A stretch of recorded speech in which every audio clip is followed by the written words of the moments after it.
In a move to easing the restrictions on sale of U.S. weapons to Nigeria, the State Department has approved potential sales of munitions for an estimated cost of $346 million.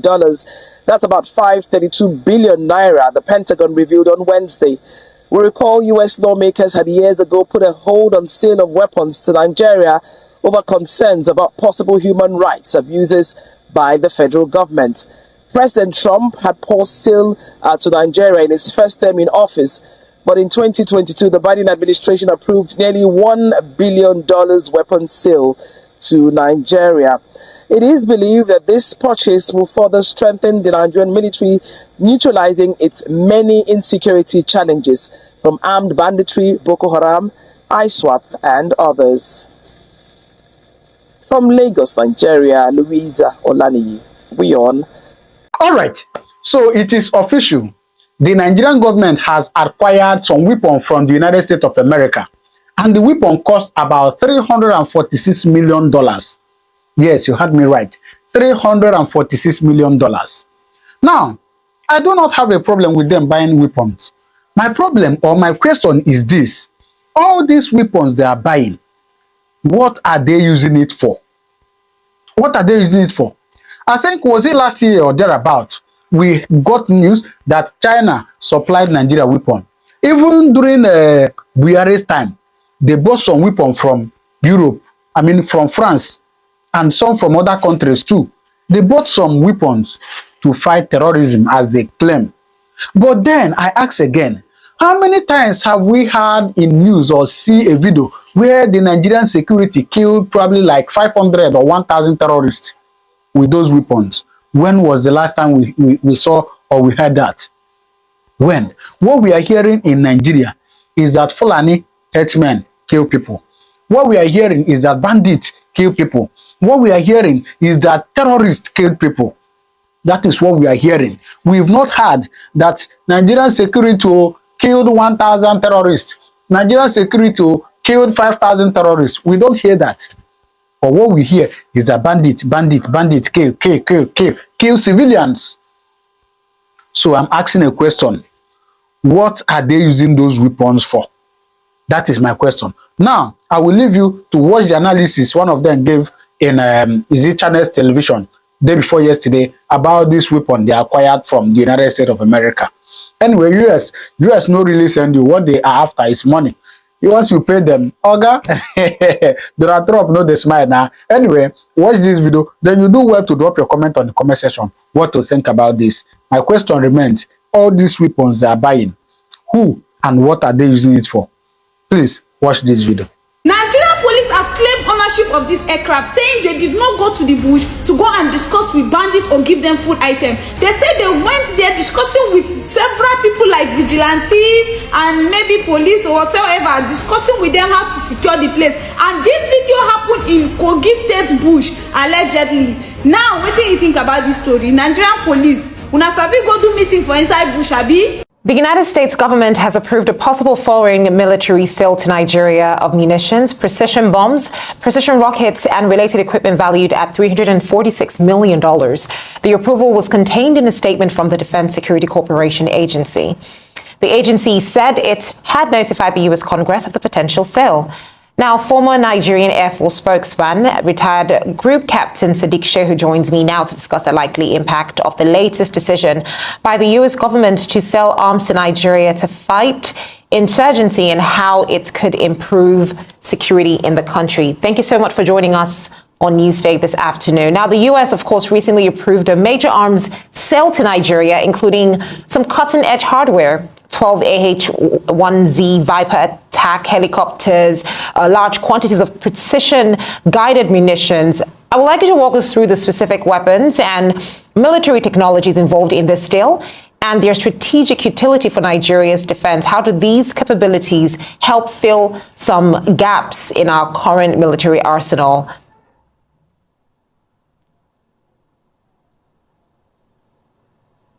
It is a very good news that finally the American government has agreed to finally go ahead and supply Nigeria with this weaponry, which includes an assortment of items. But I want Nigerians to understand that the Nigerian Air Force in particular has been waiting for these items for the past 2 years. But like we continue to, enlighten at every time, whether for our political office holders, getting these weapons sometimes can be very tedious, even if you have the money. It's not just about going to give you your money and you get it. Like I said, for 2 years, these weapons have been expected. Why? Because in the United States, there are a lot of background negotiations involving multiple agencies before this equipment are finally released. So even when you pay the money, there are a lot of agencies, American agencies within the executive branch, within the Department of Defense, within the State Department, that is their own foreign affairs. So many agencies, so many sectors that have to be. And again, unlike in other democracies, in the American democracy, the permission of the Senate, one senator voting against a sale can hold a prospective sale to any third African country of American weaponry. So this is what happened, and this sales is very important because, like the Nigerian military, whether the Air Force, the Navy, and the Army, we still have a lot of American weaponry in our system. And, these weaponries, apart from the weapons themselves, they have a lot of consumables. They have some fast-moving items, some spares, some bombs, some rockets, which from time to time, as the operation goes, you can get exhausted. So periodically, you have to review. And you can agree with me, if you have a weapon system and you don't have the weaponry attached to it, then it is as good as you don't have a weapon. So this is what is happening. But again, like I said, a lot of background negotiation with many agencies, with Nigeria requesting. If we will recall, I think the Chief of Army Staff made several trips to the United States to go and negotiate for this thing.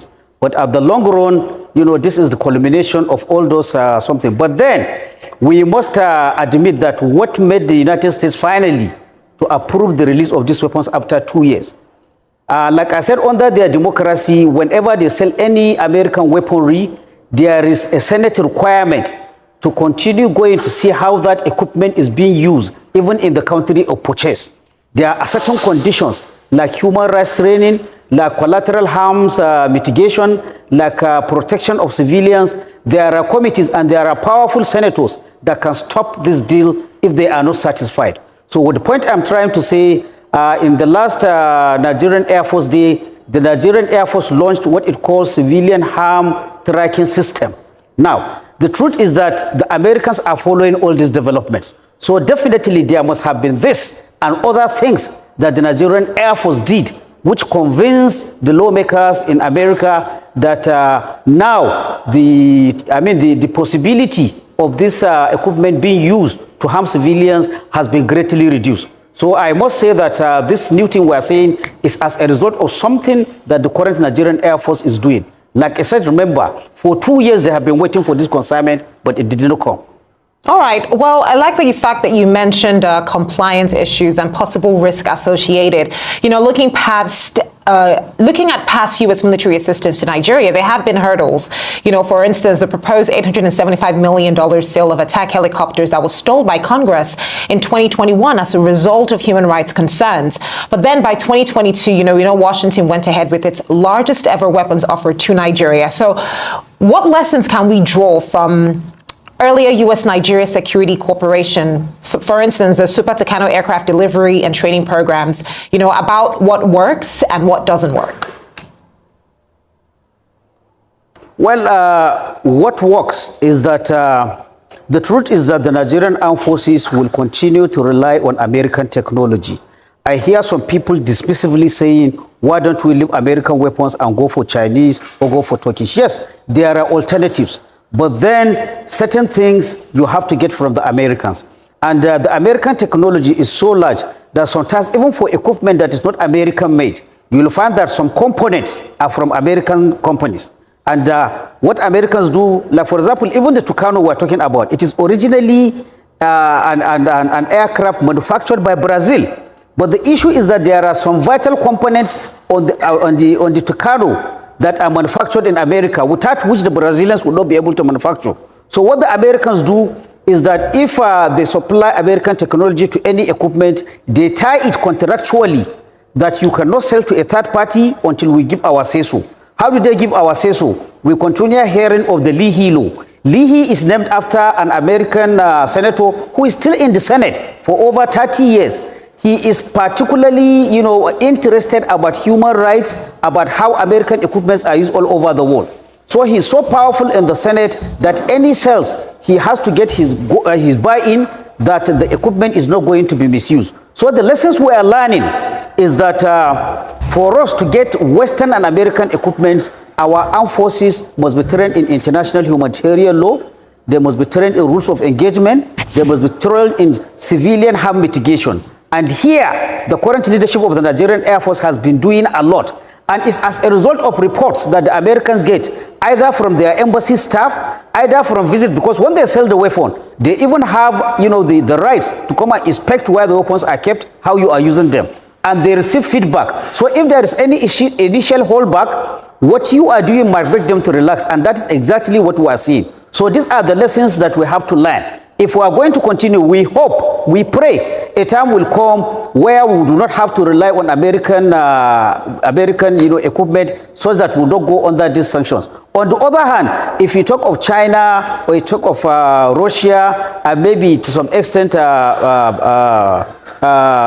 Turkey, they may not insist on these human rights safeguards. But then again, I say as an expert on human rights, I don't think there is anything bad if we are even told that our armed forces will have to train on human rights. Because the human rights, if they are violated, who is going to suffer? It is Nigerian citizens. So to be honest with you, I always liken it like a parent that is maltreating his child. And then somebody from outside said, look, mister, this is not how you treat your child. You treat him decently. So definitely it makes it difficult for us to get the equipment. But it is not really a bad thing if it is insisted that our forces must train on human rights. This is under American law. So for them, we have to understand, while the economic aspect is very important, they want African money, but then their democracy is so much that for you to get American equipment, you have to follow certain regulations and certain, procedures. All right, that's a very valid point. Now, I mean, we know that U.S. arms sales typically come with a very strict human right condition and end-use monitoring, like you rightly said, mandated bylaws like the Healy Act to ensure that forces do not commit abuses. And you've spoken extensively about Nigeria's preparedness to address some of these concerns and comply with the conditions attached to deal. Now, you also spoke about other countries. We know Nigeria has long balanced relationship with multiple great powers in its defense procurement. In recent years, China reportedly accounted for over 1/3 of Nigeria's arms imports. The U.S. supplied only around 2%. Nigeria even inked agreements to acquire arms and training from Russia in 2021. Now, in light of these new arms deal with Washington, what are the implications for our ties with Beijing, Moscow? Does this signal a pivot in Nigeria's defense alignment toward the U.S.? If so, could it also strain partnerships with other countries like, China or Russia?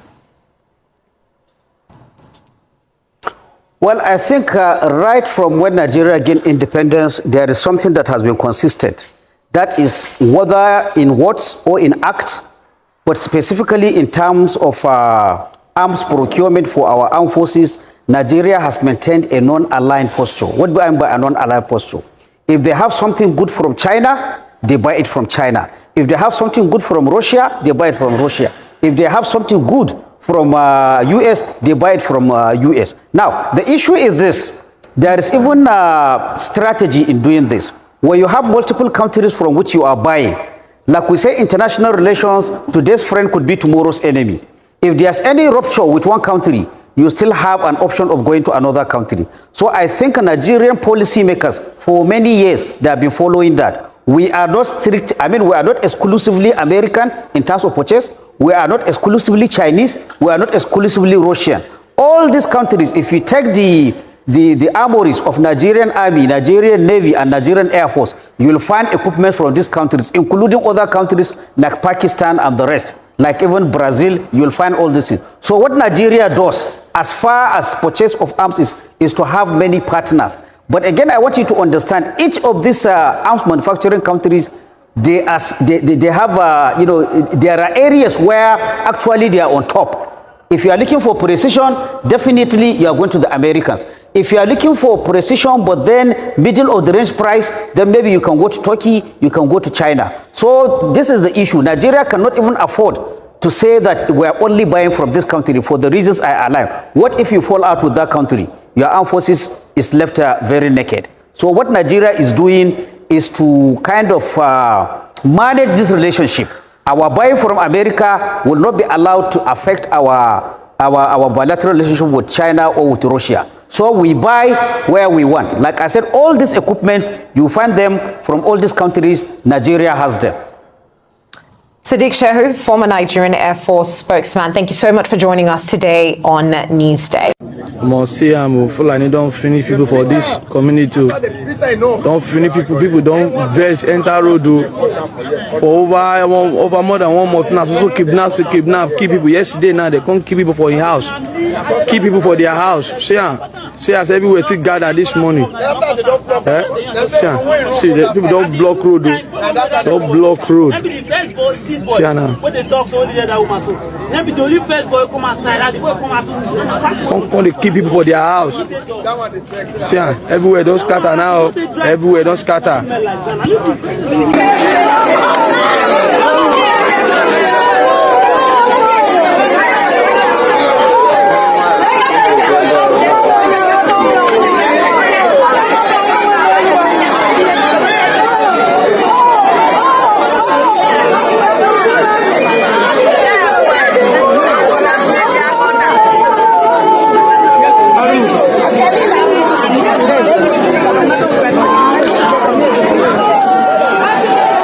Fulani herdsmen no finish us for this region. Some of us no will wake up to reality on ground. On Sunday, being the 2nd of February 2025, something very, very terrible happened at Amago Nkalaha community. This community is in Ishielu local government area of Ebonyi State. And this community is mourning their loved ones, their uncles, brothers, sisters, aunties, their mother, their father, that were killed by Fulani herdsmen. Almost over 30 in number. Houses were burnt down. These pictures we are seeing here now are pictures of the houses in this community that were burnt down by these Fulani herdsmen. Now, on this particular day, which is the 2nd of February, while some people were in the church worshiping their God, some people went to farm, some are in their houses, some are just looking around the environment. They said that these Fulani herdsmen invaded this community. They start shooting anybody they set their eyes on. Most especially the people that died in this incident were the youth, young men, the young women. Now they started shooting anybody they set their eyes on. And these people even had the guts. They entered into Lord's choosing church where people are worshiping their God. They went inside this church. Only the people that managed to run away that they did not kill. They buy all the people in the church. The ones that managed to run away were the ones that were spared. Now, this thing is very, very heartbreaking. Like, I couldn't even post the video here because if I post this here, it will be flagged.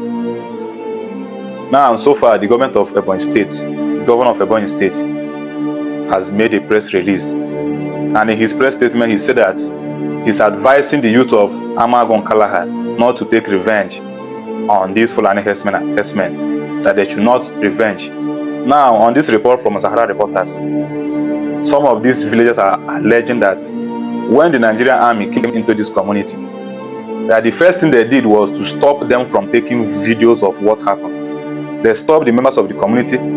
They started taking away their phones from them, seizing their phones, to stop them from taking videos and spreading it on social media. Their reason, I don't know. Maybe they don't want people to know or hear what happened. Now, if you want to watch the video of this unfortunate incident, just look at the comment section. You will see a link I pinned down on the comment section. This link is going to be taking you straight into my WhatsApp channel. This is where you will watch this video clearly and see things by yourself. Thank you. All right. So, having heard from him, what do you think? Do well to drop your comment on the comment section, all right? Thank you very much. I'll see you in my next video. God continue to bless you.